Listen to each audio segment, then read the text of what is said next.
Почитувани, со месеци пратениците на ВМРО ДПМНЕ по налог на Христијан Мицкоски го блокираа законското решение со кое од Европската банка за обнова и развој требаше да се обезбедат 100 милиони евра за поддршка на АДСМ и полесно справување со последиците од енергетската криза. По неколку месечни блокади, ЕБОР ги повлече средствата, бидејќи тие веќе не можеле да бидат замрзнати и ги пренаменила за други држави.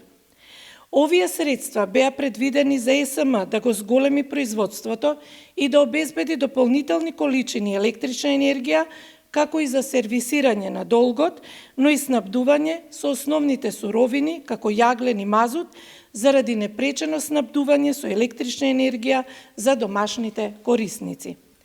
Заради деструктивноста на Христијан Мицковски и ВМРО ДПМНЕ, државата, граѓаните, останаа без 100 милиона евра помош и тоа во време на криза, кога тешко во светот се доаѓа до заеми и друг вид на финансиска помош. ВМРО ДПМНЕ и Мицковски бесрамно лажат дека услов за овој заем било затворањето на рек Битола и рек Осломеј.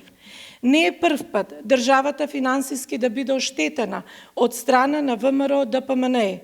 Слично беше и со заемот од Светска банка за време на кризата со коронавирусот, кога тогашната заменик министерка за финансии Гордана Кочовска-Димитриевска со месеци не го потпишуваше заемот. Како ниту една опозиција во светот, ВМРО ДПМНЕ во ек на најголема светска економска и енергетска криза дејства на штета на граѓаните и државата. Тоа е срамен и неодговорен пристап, а судот за таквото однесување на Мицковски и ВМРО ДПМНЕ на крајот ќе го дадат граѓаните. Ви благодарам.